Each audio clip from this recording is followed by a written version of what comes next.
करना ये कमाल की बात नहीं है, ये जहालत की बात है। इससे पता चलता है कि इसके पास कुछ नहीं है। जिन शाखों पे फल होते हैं वो शाखें झुकी हुई होती है। बात समझ में नहीं? बाज आदमी जाहिल की जहालत की गठरिया उसके सर पे होती है और वो अकड़ता है लोगों से और समझता है कि मैं दादा हूं, जबकि वो दादा नहीं है, वो कुछ भी नहीं है।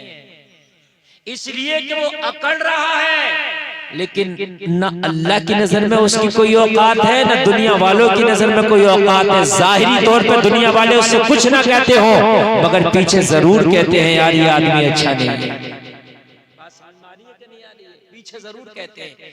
इसलिए अल्लाह की मखलूक से कभी ना करो, अल्लाह की मखलूक की कभी बेअदबी ना करो, हर एक से अदब के साथ पेश आओ।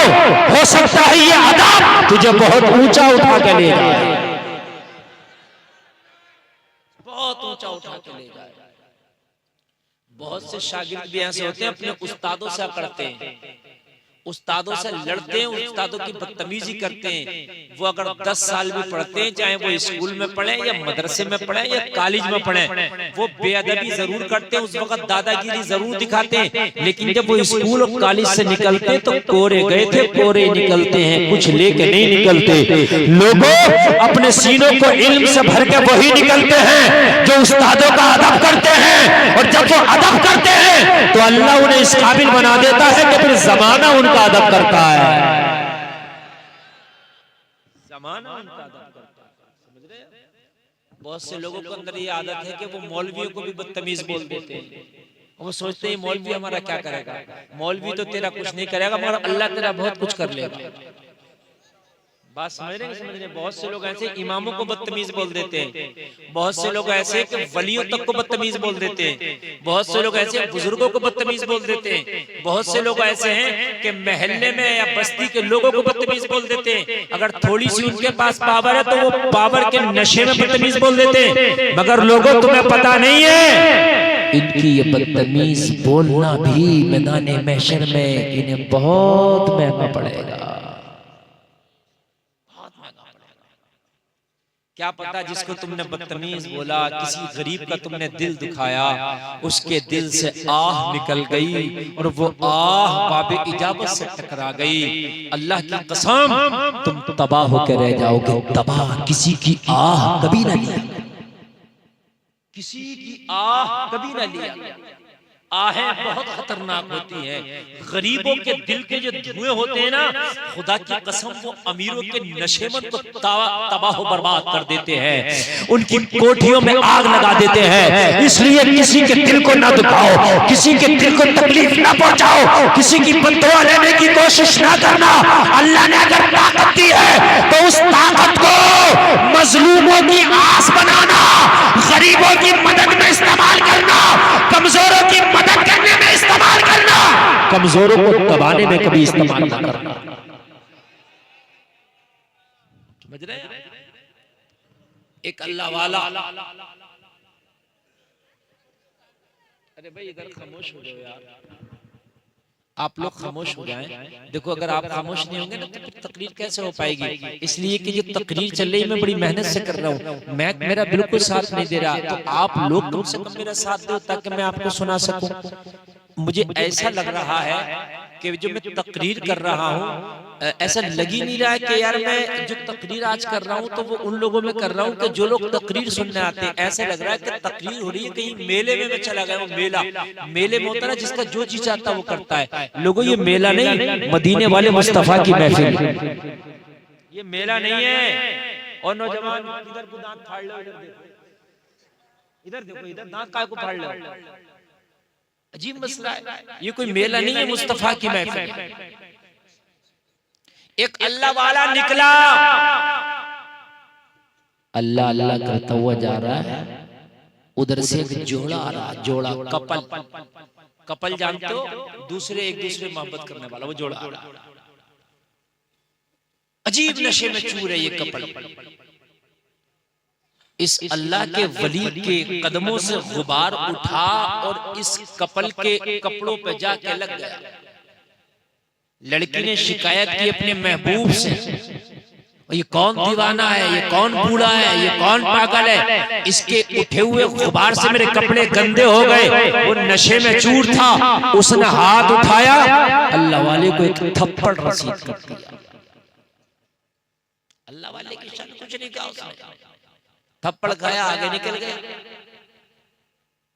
आगे निकला, हलवाई अपनी दुकान में दूध कढ़ाई में गर्म कर रहा था। हलवाई ने कहा बाबा दूध पियोगे? का बेटा पिला दे। एक गिलास दूध उसने दिया, इसने दूध पिया, अल्लाह का शुक्र अदा किया। मौला तेरी भी क्या शान है, कभी थप्पड़ खिलाता है, कभी दूध पिलाता है, वो भी शुक्र अदा किया।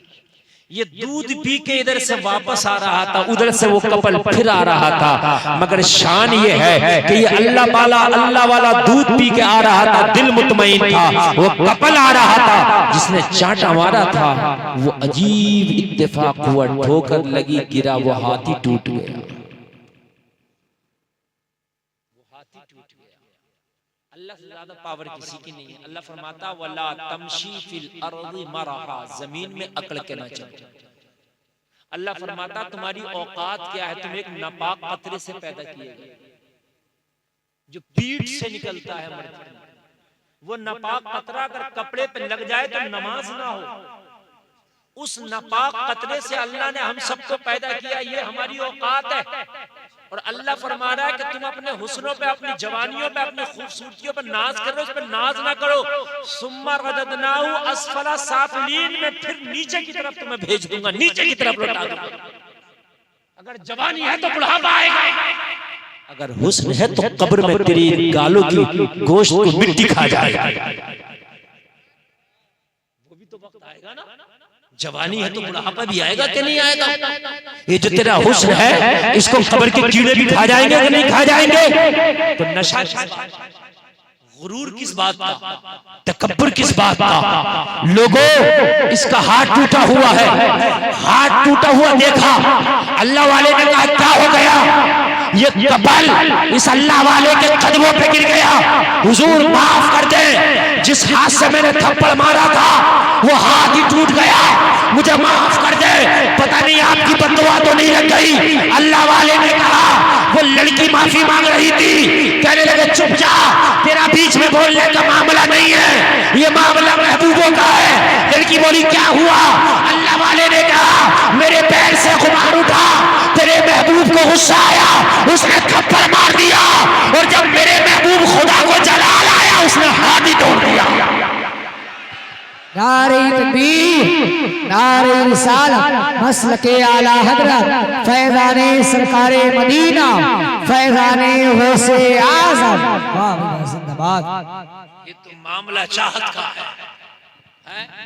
लोगों जो कमजोर है, जिसे सता रहे हो सकता है कि उसका मामला अल्लाह से इतना करीबी है, उधर उसकी दिल से आह निकले, बाबे इजाबत से टकरा जाए, तू तबाह बर्बाद हो, तबाह बर्बाद हो। भाई स्टेज की चाय खत्म करो, ये लोग ऐसे इस चाय को भी ऐसे देख रहे हैं जैसे कोई हेलीकॉप्टर आ रहा है, इनको ये पता नहीं है, ये ऐसे देख रहे हैं। मैं बिल्कुल आपका डिस्टर्ब नहीं चाहता, अगर आप डिस्टर्ब करते रहेंगे तकरीर नहीं करके दूंगा मैं बिल्कुल भी। हाँ बिल्कुल आप डिस्टर्ब नहीं चाहता मैं, आप बिल्कुल बोले नहीं, बात नहीं करें आपस में। हाँ बिल्कुल आप अगर आप इस तरीके से करेंगे मैं बोल ही नहीं पाऊंगा, इसलिए मेरी जो तकरीर होती है वो आवाम से मिलजुल के होती है। आप मुझसे मिल के सुनेंगे तभी हो पाएगी, वरना मुझे कुछ याद ही नहीं आएगा। तवज्जो फरमाते जाएं, किसी के दिल को ना दुखाना। शहरों के अंदर लोग क्यों खुशहाल होते हैं सुने आप, शहर में रोजी सबसे पहले मिलती है, देहात में बाद में, जबकि धान देहात में पैदा हो रहा है, गेहूं देहात में पैदा हो रहा है, गन्ना देहात में, लेकिन चाय अच्छी शहर का पीता है, चावल देहात में लंबा शहरी खाता है, देहात में इतना लंबा चावल नहीं खाएगा, शहर में लंबा खाएगा। मैं सही बता रहा हूं आपको, देहात में रोजी इतनी आला नहीं मिलती जितनी आला शहरियों को, और देहात में पहले रोजी नहीं बल्कि पहले रोजी शहर में, जबकि शहर में पैदा नहीं होती। वजह क्या है? वजह सुने, शहर में इंसान को इतना टाइम नहीं है कि वो एक दूसरे की बदी गीबत चुगली करता फिरे, उसे अपने काम से काम है। गांव में चौराहे पे बैठ के ये हिसाब लगा रहा है, ये मोटरसाइकिल से जा रहा है तो आई कहां से, मैं सही बता रहा हूँ, आई कहां से, अरे आ गई होगी, तुझे क्या टेंशन, अपना देखना। मौलाना ने ये सफेद कुर्ता पहना, बड़े मजे मार रहे हैं मौलाना। मैं ये कह रहा हूं कि तू दुनिया का हिसाब लगाने वाला होता कौन है? अरे देने वाला खुदा है, तू कौन होता है?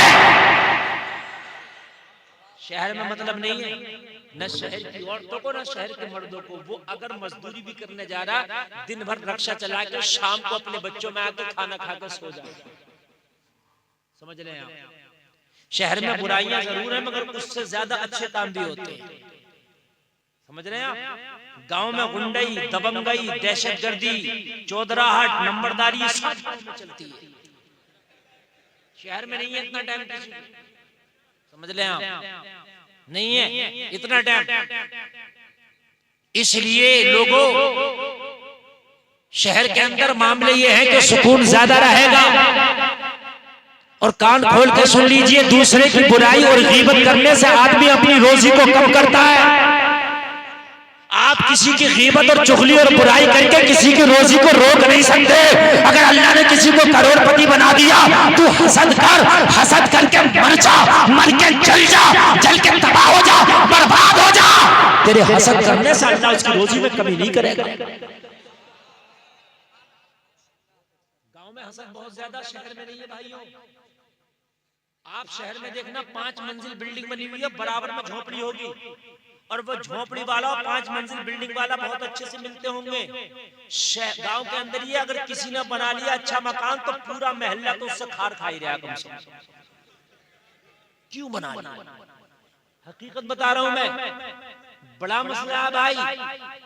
मौलाना अगर गरीब है तो उससे कोई बात करने तैयार नहीं है कि भाई मौलाना पे क्या रखा है, इससे क्या करूं बात करके। मौलाना पे 4 पैसे आ गए तो हसद में उससे बोलने तैयार नहीं है। यही सबका मामला है। लोगों, हसद कभी ना करना। अगर किसी से हसद करोगे तुम्हारी रोजी कम होगी, उसके ऊपर कोई असर नहीं पड़ेगा।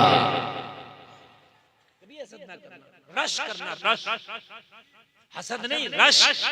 या अल्लाह, तेरा क्या कुदरत है कि तूने मेरे भाई को इतना नवाजा है। मेरे मौला, अगर तूने इसे नवाजा है तो मुझे भी नवाज दे। तो क्या उसके खजाने में कमी है? अच्छा एक बात बताओ, उसने तुम्हारे पूरे गांव को मालदार बना दिया, गोल्ड, मेरी जेब से क्या गया? बता दो मुझे। कुछ नहीं गया ना। और वो चाहेगा तो मुझे भी कर देगा मालदार, कर देगा कि नहीं कर देगा? और मैं जलूं के गोल्ड को क्यों माल मिल गया, क्यों माल मिल गया, क्यों माल गया, गोल्ड वाले क्यों मालदार हो गए? तो भाई मैं तो तुम्हारा तो कुछ नहीं बिगाड़ पाऊंगा, मगर अल्लाह से डायरेक्ट दुश्मनी कर ली मैंने। कर ली कि नहीं कर ली? देने वाला वो है, और उसके देने में मैं कह रहा हूँ ये क्यों दे दिया। ये बात समझ रहे कि समझ रहे? मैं किसी को भी कोई चीज दे दूं, आप कहे भाई आपने क्यों दे दी, तो मैं उससे मैं कहूंगा तू कौन होता, मैंने दे दी। यही कहूंगा कि नहीं कहूंगा? आप कहोगे हजरत आपने उनको तो दे दिया, थोड़ा बहुत हमें भी दे दे, तो हो सकता है आपको भी दे दूं, है कि नहीं? एक चिराग है, अल्लाह ने चिराग बनाया, उस चिराग से 1000 चिराग जला लो, चिराग में कभी नहीं आएगी। 1000 और जला लो, उसकी रोशनी फिर भी इतनी रहेगी। जब चिराग कम नहीं होती रोशनी, तो अल्लाह का खजाना खत्म हो जाएगा। तो तू जल क्यों रहा, मांगना, जल क्यों रहा, मांग ले। या अल्लाह तूने मेरे भाई को दिया, मुझे भी दे दे। और एक बात और सुने, कभी किसी गरीब का मजाक ना बनाना। ये भी तकरीर शुरू करने से पहले की बातें कर रहा हूं मैं, उससे अभी तकरीर शुरू करूंगा मैं। हाँ, अब तवज्जो करें आप। कभी किसी का मजाक ना बनाना, कभी किसी गरीब को कमतर न समझना, कभी किसी कमजोर को कमतर न समझना। जलसे में आने वालों, कुछ पता नहीं है कि अल्लाह ने जिसे गरीब किया है, कहीं ऐसा ना हो कि इसे अमीर कर दे और तुझे गरीब कर दे। ऐसा भी हो गया, हो गया। कभी किसी साइल को ना झलकना। वो अम्मसाइला फला तनहर, अगर कोई साइल आए ना मांगने वाला, उसे झड़कना। बहुत से लोग कहते हैं बड़ा हट्टा कट्टा तू तो यार, तुझे कैसे दे? बहुत से लोग कहते हैं कि साहब मैं फला जगह से आया हूं, मुझे यार एक वक्त का खाना दे दो, तो पूरी इनकारी करने लगते जैसे सीबीआई बिठा दी, कहाँ रहते हो, कौन सी बस्ती में रहते हो, भाई तुम तो, अरे यार क्या मतलब है, 50 करोड़ देके इसके एक वक्त का खाने का काम खत्म करना, पूरी सीबीआई क्यों निकाल रहा है, क्यों जलील कर रहा है तुमसे? क्या मालूम वो वाकई में हाजतमंद हो, और अगर वो हाजतमंद नहीं भी है, तेरे आगे उसने यार 10 सवाल फैलाई दिया तो अब दे दे। बात समझ में आ रही है कि नहीं आ रही है? अब दे दे, कहीं ऐसा ना हो कि तूने तेरी जबान से सख्त जुमले निकल गए, और अगर सख्त जुमले निकल गए, इसके दिल को तकलीफ हो गई, तो कहीं ऐसा ना हो तू तबाह होकर रह जाए, तू देने के काबिल ही ना रह सके। बहुत से लोग देते हैं तो जलील करके देते, रुस्वा करके देते ना। सुने, मैं एक दिन तारीख पढ़ रहा था, समरकंदो बुखारा की नाम सुना होगा आपने, समरकंदो बुखारा का। समरकंद में कहत पड़ गया। कहत जानते हैं, बारिश पहले नहीं होती थी तो जमीन से सब्जियां नहीं उगती थी, फल और अनाज नहीं उगते थे, लोग भूख से मरने लगते थे। कहत पड़ा, कहत पड़ा, लोग हिजरत कर करके समरकंद से दूसरे शहरों को जाने लगे। एक सैयदजादी आले रसूल बेवा खातून थी, छोटे छोटे बच्चे थे, छोटे छोटे बच्चे, समरकंद से हिजरत करके ये बुखारा चली गई। अब तुम बोलना शुरू हुई, खामोश हो जाओ। मैं जो तकरीर कर रहा हूं ना, अब ये तकरीर बोलने की नहीं, अब सुनने की। समरकंद में जब कहत पड़ा तो एक बेवा खातून जो सैयद आले रसूल है, अपने छोटे छोटे बच्चों को लेकर ये भी हिजरत करके बुखारा चली गई। भूखी थी, सफर किया था, थकी थी, छोटे छोटे बच्चे भूख से तड़प रहे थे, बिलख रहे थे। वहां जाके न कोई बिजनेस था, न कोई घर था, न कोई मकान था, न कोई आसरा था, बच्चों को क्या खिलाती। बच्चे बार बार माँ से खाना मांग रहे थे, बच्चों को क्या खिलाती। अपने बच्चों को पेड़ की छांव में बिठा के कहने लगी, बच्चों थोड़ी देर बैठ जाओ, मैं कुछ खाने का इंतजाम करके लाती हूँ, हो सकता है कोई तो होगा, एक वक्त का खाना दे दे ताकि पेट की आग बुझ जाए। अपने बच्चों को एक पेड़ के नीचे बिठाया, दरख्त की छांव में बिठा के। ये सैयदजादी हिजाब किए हुए है, उन लोगों को नकाब लगाए हुए है, एक मुसलमान की दुकान पर पहुंची, कहने लगी, तूने तो मेरे नबी का कलमा पढ़ा है, तू तो कुरान भी पढ़ता है, तू तो नमाज़ें भी पढ़ता है, तू तो अपने आप को मुसलमान कहता है, मैं सैयदजादी हूँ, मैं आले रसूल हूँ, मैं चमने चेहरा ज़हरा की एक कली हूँ, मेरे शौहर का इंतकाल हो गया, समरकंद में बहुत बड़ा कहत पड़ा है, मेरे छोटे छोटे से बच्चे हैं, भूख से तड़प रहे हैं, मैं तो अपने आप को बर्दाश्त कर सकती हूँ, मगर बच्चों का तड़पना नहीं देखा जाता, उनका बिलखना नहीं देखा जाता, उनकी भूख नहीं देखी जाती। मेरे नबी के कलमा पढ़ने वाले, मुझे इतना दे दे कि अपने बच्चों को 2 वक्त का खाना खिला सको, ताकि उनकी तड़प खत्म हो जाए, उनकी बेकरारी खत्म हो जाए। इसकी दुकान पर जाके खड़ी हुई, वाकई ये कलमा पढ़ने वाला था, नमाज़ें भी पढ़ता था, लेकिन पता क्या जवाब दिया इसने? कहने लगा, मैं दे तो दूं, मगर ये क्या गारंटी है कि तुम सैयदजादी हो? क्या गारंटी है कि तुम सैयद भी हो कि नहीं हो? एक मसला सुन लें, कोई अपने आप को सैयद बता रहा है और आपको उसकी तहकीक नहीं कि है कि नहीं है, तो आप सैयद मान लो, और आपको तहकीक है कि ये सैयद नहीं है तो मुखालफत करो। ऐसा नहीं है कि सब सैयद साहब करे तो आप भी सैयद ही कहने लगे, आपको तो पता है ना कि नहीं है ये, तो मुखालफत करो, सैयद नहीं है तो। बात समझ रहे कि नहीं समझ रहे? और आपको पता नहीं है कि सैयद है कि नहीं है, उसने कहा मैं सैयद हूं तो आप मानो, चाहे वो नहीं है उसका गुनाह उस पर है। समझ में आ गया मसला? कहने लगी, मैं सैयदजादी हूं। कहा, क्या गारंटी है, कुछ प्रूफ दिखाओ। कहने लगी, मैं अपना घर छोड़ के आई हूँ, अपना मकान छोड़ के आई हूँ, मैं क्या प्रूफ दिखाऊं? इस वक्त तो मेरे पास सिर्फ भूख है, इसके अलावा मेरे पास कुछ नहीं है। उसकी दुकान को छोड़ा, किसी दूसरे की पे चली गई। अब जिसकी दुकान पे पहुंची है मुसलमान नहीं है कि यहूदी था, मगर ये तौरात किताब का आलिम इसने तौरात को पढ़ा था और तौरात किताब के अंदर आखिरी नबी की निशानियां बताई गई। जरा कह दो ना सुभान अल्लाह। आखिरी नबी की निशानियां बताई गई है तौरात के अंदर। रसूल के बारे में भी बताया गया, आले रसूल के बारे में भी बताया गया, अहले बैत के बारे में भी बताया गया। लोगों जैसे ही कहा मैं सैयद सादी हो, ये यहूदी खड़ा हो गया और खड़ा होकर कहने लगा हाय मेरे, हाय मैं अपनी अजमत पे कुर्बान, अपने नसीबे पे कुर्बान, एक सैयद सादी मेरी दुकान पे आई है। कहने लगा मखदूमा आप यहाँ खड़ी ना हो, आपका मकाम यहाँ नहीं है, आपका मकाम मेरा घर है।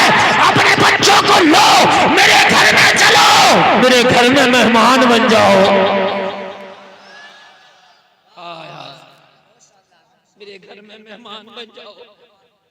ए मखदूमा आप यहाँ खड़ी अच्छी नहीं लगती, आप तो शहजादी है और शहजादी बाजार में खड़ी हुई अच्छी नहीं लगती। शहजादी तो महल की मालकिन होती है। मेरा घर, मेरी कुटिया, मेरी झोपड़ी आपके लिए हाजिर है, मेरा मैन कमरा आपके लिए हाजिर है। बच्चों को लेकर चलो, मैं वही खिदमत करूंगा, जितने दिन चाहो रुक जाना, जितने दिन चाहो मेहमान नवाजी करना। कहने लगा ए सैयदजादी मैंने तौरात में पढ़ा है आखिरी नबी की निशानी ये होगी कि नबी और नबी के घर वाले खुद फाके से भी रहेंगे मगर भूखों को खाना खिलाते रहेंगे। तुम तो वो हो कि तुम तो भूखों को खुद पेट से पत्थर मान लेते हो और भूखों को खाने खिलाते हो। तुम तो खुद वो हो। मैं समझता हूं शहजादी बच्चों की भूख ने तुझको रुकने न दिया, लेकिन तू अपनी भूख की बात होती तो शायद सवाल लग लगती। हाय हाय अपने घर ले गया, दुकान बंद कर दिया और घर ले जाकर अपनी बीवी से कहने लगा मेरा जो खास कमरा है उसमें इतर छिड़क दे। हाय हाय मेहमान नवाजी भी दो तरह की होती है। एक होती है नॉर्मल सी, आ जाओ भी मेरे घर पे आ गए खाना खा के चले जाना। एक होता है कि दिल बिछा देना मेहमान नवाजी के लिए। एक होता है नॉर्मल सा आना, भाई हजरत चाय पी के चले जाओ खाना खा के, एक ये हो गए मेहमान नवाजी। और एक होता है दिल बिछा देना। इसने दिल बिछा दिया। कहने लगा अपनी बेगम से बेगम मेरे खास कमरे को साफ करके पोंछा लगा के इतर छिड़क दो। कहने लगी क्या हुआ? कहने लगी मेहमान आए हैं। कहने लगी आज तक तो तूने किसी के लिए अतर नहीं छिड़कवाया था, कैसा मेहमान आया है? तो कहने लगा ये ऐसा मेहमान है जो कायनात के मालिक हैं। वो मेहमान आए हैं जो दुनिया और जन्नत के मालिक हैं। वो मेहमान है। ये जुमला हजरत ज़ैनब ने भी यजीद के दरबार में बोला, नहीं हजरत फिज़्ज़ा ने भी यजीद के दरबार में बोला। जब यजीद के सामने हजरत ज़ैनब को और असीराने करबला को और हुसैन की बेटी को, हुसैन के सरे मुबारक को, इमाम ज़ैनुल आबिदीन को बेड़ियों में जकड़ के और कैदी बना के जब यजीद के दरबार में पेश किया गया तो यजीद ने कहा था कैदी कहाँ है, मेरे सामने लाओ। तो हजरत फिज़्ज़ा जो हजरत फातिमा की कनीज हैं वो जलाल में आ गई और यजीद से कहने लगी ओ कुत्ते अपने दिमाग का इलाज कर, ओ कुत्ते अपने दिल का इलाज कर। तो जिन्हें कैदी कहता है रब्बे काबा की कसम ये कैदी नहीं दुनिया और जन्नत के मालिक है। जिन्हें तो कैदी कहता है ये कैदी नहीं है दुनिया और जन्नत के मालिक है। हाय अपनी बीवी से ये यहूदी बोला तुझे पता नहीं है शहजादी ये मुस्तफा आई है, चमने ज़हरा की कली आई है। लोगों इसने अपने कमरे को खास तरीके से तैयार किया, अतर लगा के मुअत्तर कर दिया। शहजादी से बोला मेरे कमरे में विराजमान हो जाओ। शहजादी जब कमरे में आ गई कहने लगा ओ शहजादी मैंने कमरे को पोछा लगा दिया, नमाज भी पढ़ सकती है, मैंने पोछा लगा दिया है, नमाज भी पढ़ सकती हो। और कहने लगा अब दुकान नहीं खुलेगी जब तक आप मेहमान नवाजी में रहेंगे, अब नहीं खुलेगी दुकान। दरवाजे पर खड़ा हो गया, कहने लगा मैं खादिम की हैसियत से खड़ा हूँ, दरवाजा बंद कर लें और खाना खा के आराम कर लें, जब जब जरूरत हो पूरी रात अवेलेबल रहूंगा, खाली कुंडी खटखटा देना ये गुलाम हाजिर हो जाए। अगर गर्म पानी की जरूरत पड़े ना तो कुंडी खटखटा देना, ठंडे की जरूरत पड़े ना तो कुंडी खटखटा देना, जो चाहिए शहजादी बोल देना। आज मेरा नसीबा है कि आप मेरी मेहमान बनी हो। शाम आ गई, खाना खाया, नमाज पढ़ी और नमाज पढ़ने के बाद मैं अपने बच्चों के साथ ये सैयदजादी ने आराम के लिए लंबी सांस ली ली और आराम में चली और ये अपने दरवाजे पर खड़ा। खड़े खड़े खड़े खड़े आधी रात आ गई। इंसान है, बशरी तकादे हैं, दिन भर का थका है। खड़े खड़े खड़े खड़े ऊंग आने लगी। ऊंग समझते, नींद के छोटे आने लगे। थका हुआ था, बैठ गया। बैठा तो हल्की सी ऊंग ज्यादा आ गई। क्या आ गई? अचानक से सुबह हुई, फजर का वक्त था। इसकी आंख खुली घबरा कर। इसके दरवाजे पे कोई दस्तक दे रहा था। दरवाजा खोलो, दरवाजा खोलो, दरवाजा खोलो। इसने आवाज लगाई, कौन? तो कहने लगा, दरवाजे पर तो आ, मैं बहुत जरूरी काम से आया। जब ये यहूदी दरवाजे पर पहुंचा तो क्या देखा? वही मुसलमान खड़ा है कि जिसने अपने दरवाजे से इस सैयदानी को धुतकारा था। यहूदी बोला, क्यों आया हो? बाज आदमी अपने आप को समझता है कि मैं मुसलमान। और कान खोल के सुनो, मुसलमान नाम से नहीं होता, दिल से होता है। दिल भी तो मुसलमान कर, तू अपना नाम ही मुसलमान कर लिया, दिल भी मुसलमान कर ले। समझ रहे हैं कि नहीं? दिल भी मुसलमान कर ले। मुसलमान है, तेरे दिल में रहम नहीं। तू मुसलमान है, तेरे दिल में वफा नहीं। तू मुसलमान है, गरीबों तुम्हें तरस नहीं आता। तू मुसलमान है, तेरा दिल नरम नहीं। तो अपने ईमान का जायजा ले कि ईमान है या नहीं है। ऐसे नहीं हो जाता कि मैं मुसलमान हूं, मैं मुसलमान हूं, मैं मुसलमान हूं, तो फिर जहन्नम की जरूरत नहीं है, फिर तो सभी मुसलमान है। मुसलमान का दिल भी मुसलमान होता है। कान खोल करके सुनो, दिल भी मुसलमान होता है। दिलों को नरम करो।